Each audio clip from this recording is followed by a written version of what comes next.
আমি আসলের কাছে ডাইরেক্ট করলাম তুমি যে সুমন ভাই কিছু হয় তোমারও সাথে যাবে হরিব কে যদি সুমন ভাই কিছু হয় কে যদি মারা থাকতে আমার একেবারে সুমন ভাই মারুক না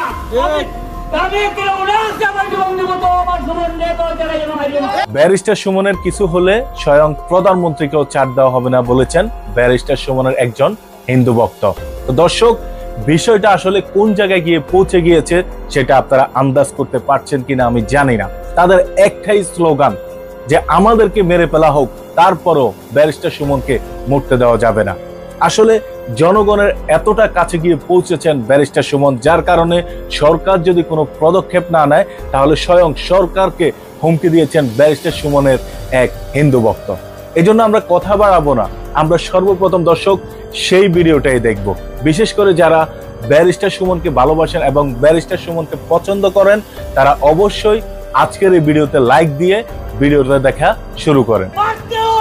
আমি আগে দিতে পুরো বেনাতে দিতে তো মাইয়ের রাজু প্রধান আমি আগে দিতে তোরাও মারো আইয়া মারো আইয়া ঘুমন ভাই আমি আসলের কাছে ডাইরেক্ট করলাম তুমি যে সুমন ভাই কিছু হয় তোমারও সাথে যাবে হরিব আমি একটা গরিব একটা বন্দি চালাইতেছি কিন্তু উনার কথাবার্তা হইয়া আমি এক সবার উনার অশেষ ধন্যবাদ।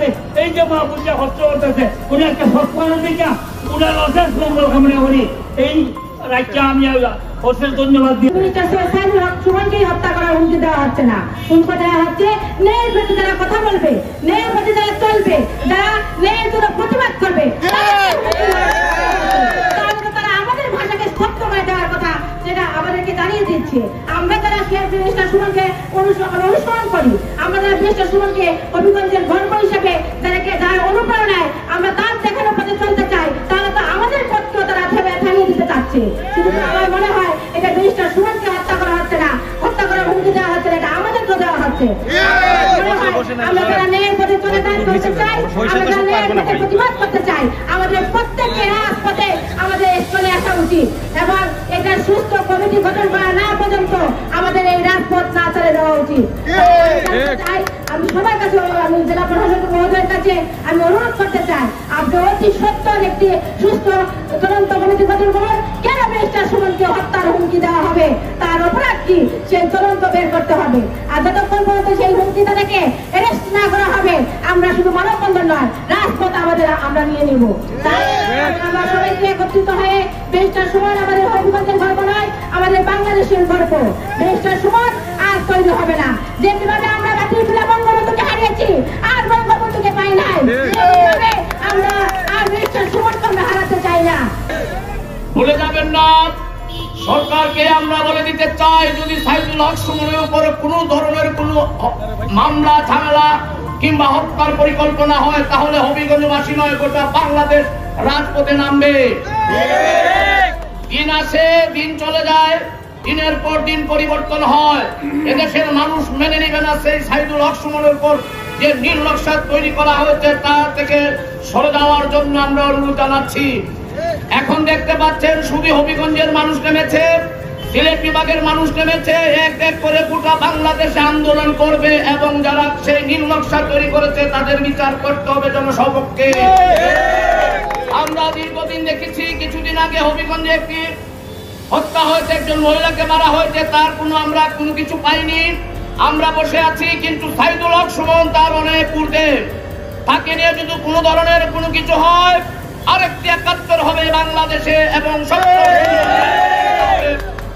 আপনারা আমাদের ব্যারিস্টার সুমন ভাই জন্য সারা বাংলাদেশে আন্দোলন সংগ্রাম চলছে।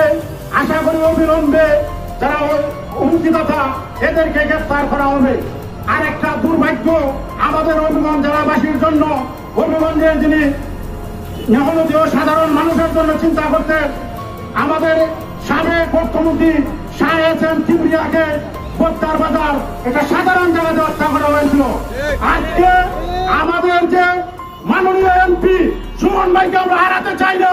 আপনারা সুচার থাকবেন, আপনারা এমপি পেয়েছেন যে কাজ উনি শাহ এসএম কিবরিয়া সাহেব করতেছিল, উনার পরে সেই কাজ আমাদের মাননীয় এমপি হবিগঞ্জের জেলা আওয়ামী লীগের সংগ্রামী সভাপতি রাজপথের সৈনিক জনাব অ্যাডভোকেট আবু জাহির মহোদয় সেই কাজ করেছেন। আজকে আমরা যদি আমাদের অভিভাবক শূন্য হই, চুয়াডাঙ্গার দীর্ঘ 40 বছরে সেই উন্নয়ন হয় নাই, যেটা আমরা 5 মাসে দেখেছি। জীবনের সুরক্ষার দৃঢ় দাবি জানাচ্ছি এবং উনি যেন আমাদের মাধবপুর হবিগঞ্জকে তথা বাংলাদেশের জন্য একজন দৃষ্টান্ত হয়ে সারা জীবন বেঁচে থাকতে পারে এবং ওনার মন মতো কাজ করতে পারে সেই ব্যবস্থা। তার অঞ্চল সুনারুঘাট থেকে শুরু করে তার যত ভক্তবৃন্দ রয়েছে সবাই মিলে সমাবেশ করতেছে এবং মানববন্ধন করতেছে, বিশেষ করে ব্যারিস্টার সুমনের খুনিদেরকে যাতে শনাক্ত করা যায় এবং ব্যারিস্টার সুমনের খুনিদেরকে যাতে গ্রেপ্তার করা হয় এবং তাদেরকে ফাঁসি দেওয়া হয়। তো দর্শক, এই ছিল আজকের বিস্তারিত। আপনার কাছে কেমন লেগেছে, আপনাদের মতামতটা কি ব্যারিস্টার সুমনের সম্বন্ধে, সেটা অবশ্যই কমেন্ট করে জানতে ভুলবেন না। আজকের ভিডিও এই পর্যন্তই। আল্লাহ হাফেজ।